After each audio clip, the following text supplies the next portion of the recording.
Welcome to my channel. My name is Ria and today we are going to talk about the new moon happening in the sign of Gemini. New moons bring in new energy that we work on for the next 28 days or so. So this new moon is doing the exact same thing. It's bringing in new energy that we will work on for the next 28 days or so.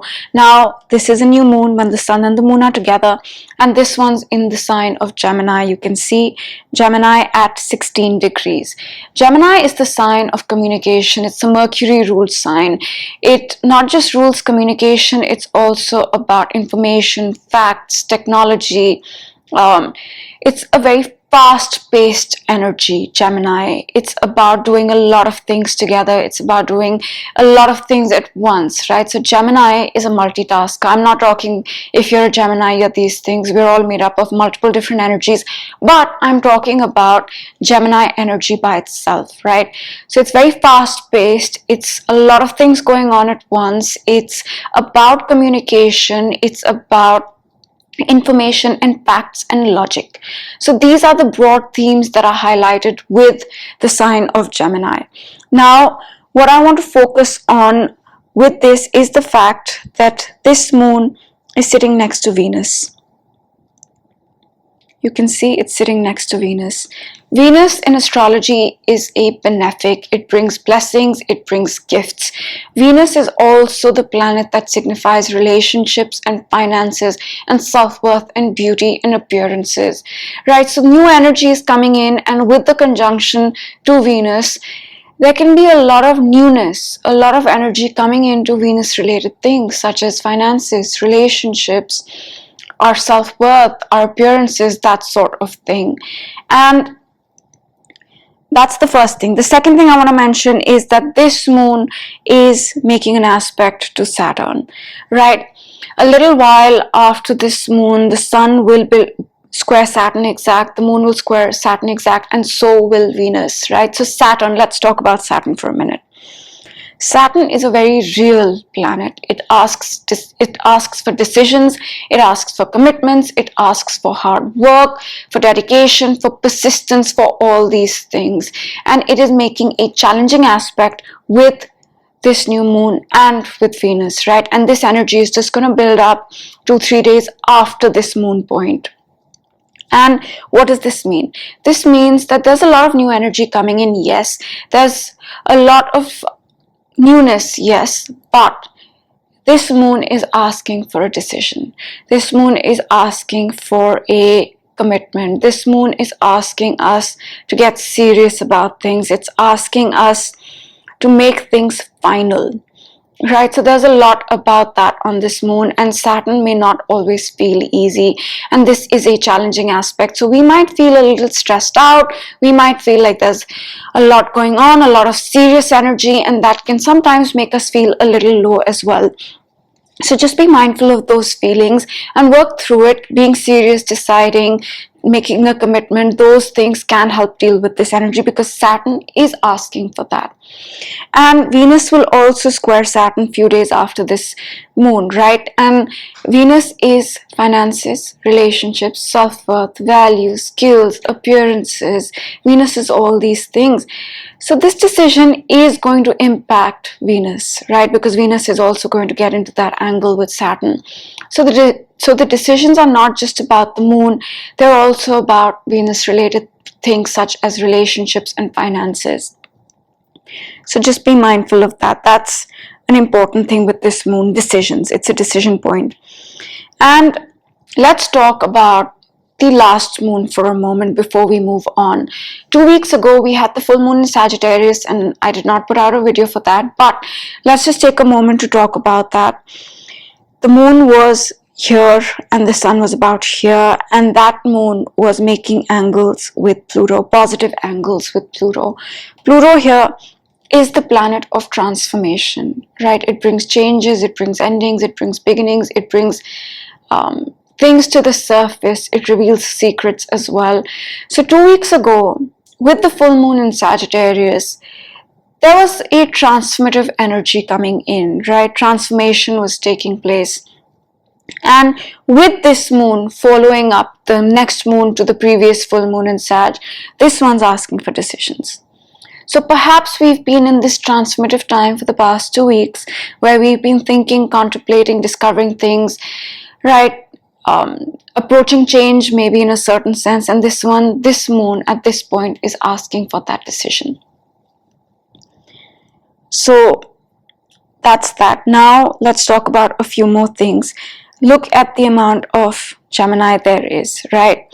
Venus is there, the moon is happening there, Mercury, the planet that rules Gemini, is sitting in Gemini, and Jupiter just entered the sign of Gemini a few days ago. There's a lot of Gemini.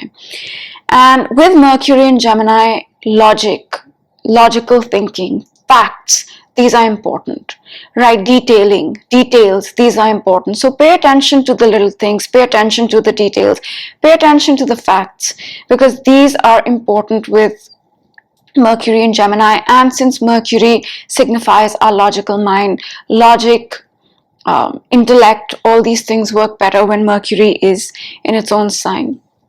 Now, that being said, Jupiter, let's move on to Jupiter. Jupiter just entered the sign of Gemini a few days ago.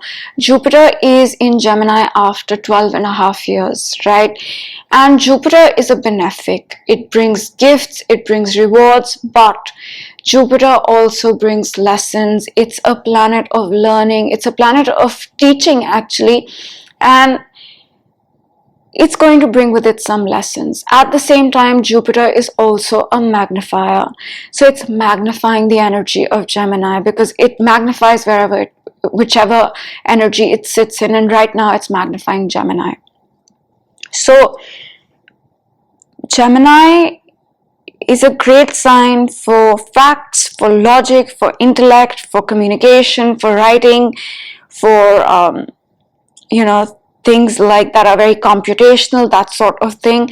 But Gemini is a very restless sort of energy, right? Gemini energy likes to do a lot of things at once, likes to talk about a lot of things at once, likes to read about a lot of things at once. It's a very highly intellectual sign, but it's also a highly restless sign. So what we need to be mindful of with so much Gemini is the restlessness that might set into our lives, into us, right? We need to calm ourselves, maybe plan things, right? Instead of saying, I want to do this, and then just going for it, which is part of Gemini. Maybe if that's getting too overwhelming or too stressful or there's too much restlessness, then maybe toning it down a bit and planning might help deal with so much Gemini. Now, the next thing I want to talk about is that, okay, before we move on to the next thing, so there's a lot of concentrated energy. This is what I want to talk about, right? And we've been in this sort of concentrated energy since the beginning of the year, at least, right? We've been in that. Energy was concentrated in Pisces and Aries and Taurus, and now it's started to get concentrated in the sign of Gemini. If you look at the chart, everything's here, right? Everything's here, and there's the South Node Ketu on one end. What does this mean? This means that certain areas of our lives are more prominent, more highlighted than others. This is not a balanced chart. This is an extreme chart where there's concentration of energy. So collectively, there can be a lot of focus on one or two areas. In our personal lives, there can be a lot of focus on one or two areas. And what I mean by that is maybe you're extremely focused in two areas such as your health and your marriage, right? Or your higher learning in your job. So there's a lot of concentration. Or it could be higher learning, job, social circle, right? These are the three areas that you're really focused on. And rest of the areas, it doesn't mean that area is not active in your life. It just means your focus, your energy is not on those areas. Those areas may be functioning fine. Your focus is on the areas where there's so much concentrated energy. So this is not a balanced chart. Now, the next thing I want to mention is that we have been in this energy of endings and beginnings for a while now. I would say for 4 years, but let's talk about this year now. So, beginning of the year, Pluto entered the sign of Aquarius. Pluto changes signs extremely rarely, right? Last time it changed signs, it entered Capricorn was 2008. Then last year, 2023, it entered Aquarius for a very short period, and then it jumped back into Capricorn. And then this year, it entered Aquarius again, but September to November, it will go back into Capricorn again. So Pluto is not fully done with Capricorn, but it has begun its journey in Aquarius. And what does this mean? This means long-term themes from 2008 to 2023 are coming to a close. It also means new themes starting 2023 and that have started more this year and will continue to pick up pace have started. So endings and beginnings, right? And we can see it quite prominently this year. Also, we have Saturn, which is the ruler of this reality, and Neptune in the sign of Pisces. Neptune rules the sign of Pisces. Pisces is the end of the zodiac. They are sitting there.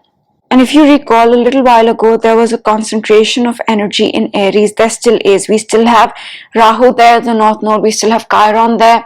Mars is about to finish up there and enter the sign of Taurus, but it's still there. And what does this mean? Pisces endings, Aries beginnings. So a lot of emphasis has been on that this year.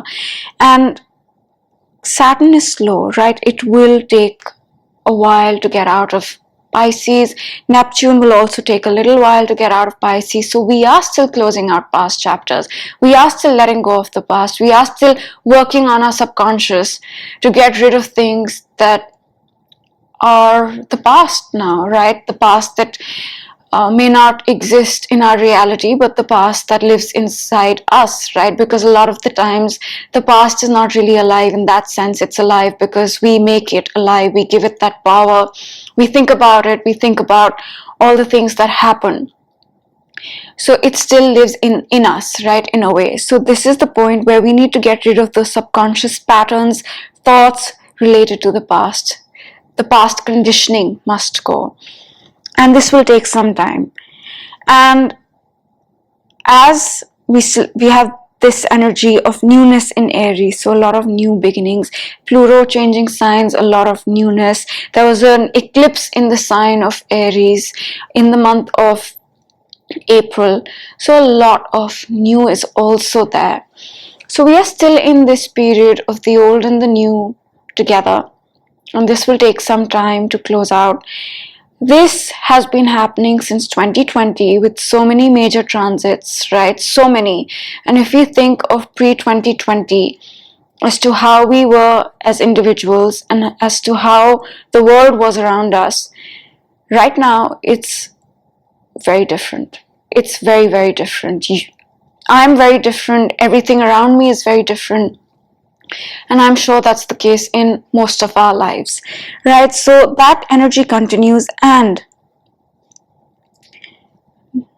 Saturn and Neptune both will meet in the sign of Aries, right? Again, as they leave Pisces, they will enter Aries. So as we finish up the past, there will be a lot of emphasis on Aries again, beginnings. So I just thought I'd mention that.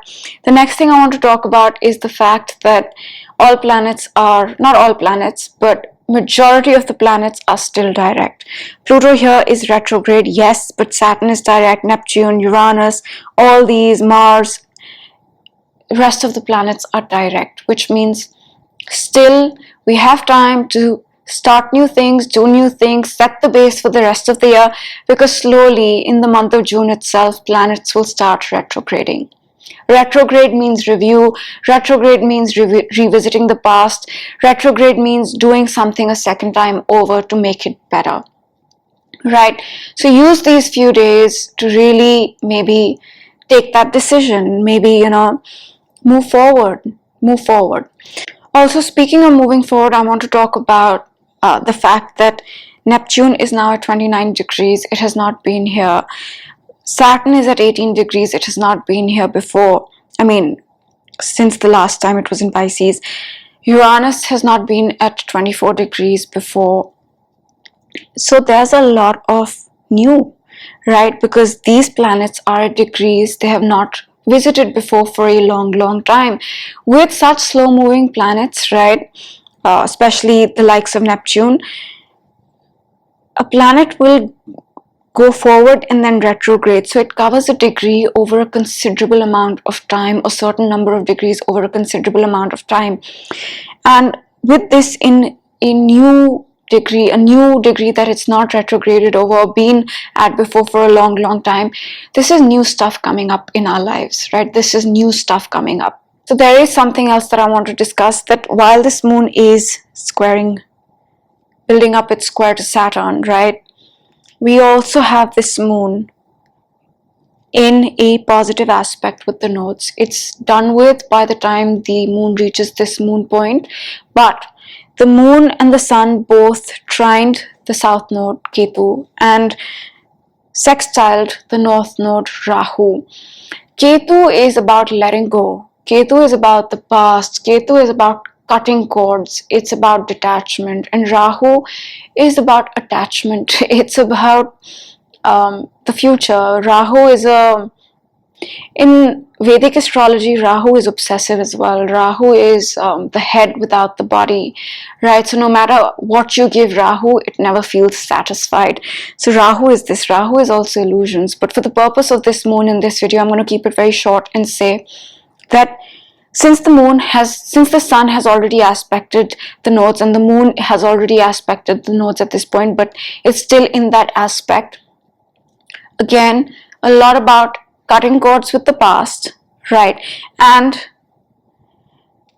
the south node Ketu is in Libra, right? It's in the sign of Libra. Libra is relationships ruled by Venus. Venus is sitting next to the moon.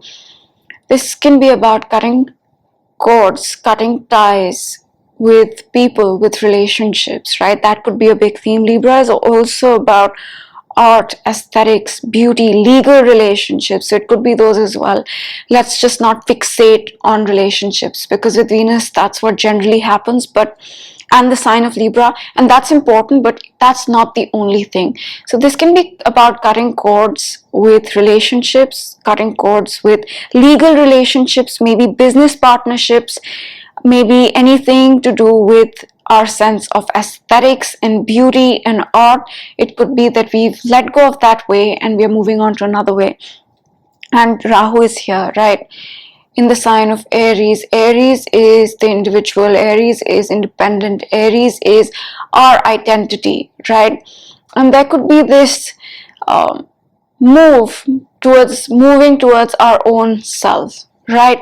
And that tendency or that feeling of wanting to cut that cord and focus more on our independence, on our own identity, can be very highlighted. But with the nodes, although the south node is about cutting that cord and the north node is about moving towards the future, we need to balance it, right? Aries is very impulsive and Rahu is magnifying Aries. So even if there is something that needs to be let go of, needs to be ended, right, where you need to move towards the future in some way, acting impulsively is not the best idea. Think it through multiple times, find the common ground. If there is no common ground, if there is no way to resolve it, Libra is a very diplomatic sign. It likes to resolve, it likes to reach a compromise. If that is not possible, only then consider the possibility of cutting that cord, cutting those ties, letting that thing go, and moving towards an independent thing. So that's also something that I wanted to mention previously, but I got caught up with other things. So this moon is also bringing that up. So I'll sum it up so far, and I'd say that this moon is about decisions and commitments.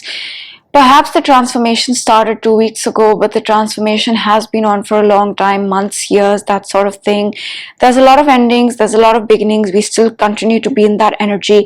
Now we're in a lot of Gemini, which is very restless energy as well, which is a lot about information and facts. So a lot of that can be highlighted with the aspect of the nodes. There can be this need to maybe let go of the past in a major way, perhaps connected to anything legal, anything relationship related, or beauty and aesthetics related, and move into the future. But this energy must be balanced out, and being impulsive, being aggressive is not the way to do it, right? Because with Rahu there and Mars in its own sign and Aries being highlighted, that impulsive tendency can be present. So that's that, and planets are still direct. Good time to still take action, still make things happen for the next few days. So I'm going to leave it at that because we're almost 20 minutes in, or over 20 minutes, something like that. And I try my best to give you a lot of information in a very short period of time, but sometimes that's just really difficult because there's a lot going on right now, and sometimes it's just not easy to fit in all the information and explain it well in about 15 to 20 minutes. So these are the highlights, these are the things to be mindful of, what I covered in this video. And in short, decisions coming in with this moon, maybe letting go and moving into the future with this new moon, a lot of new energy, at the same time a lot about closing out the past. So those are the highlights, and I hope it was helpful, and I will see you guys next time. Bye.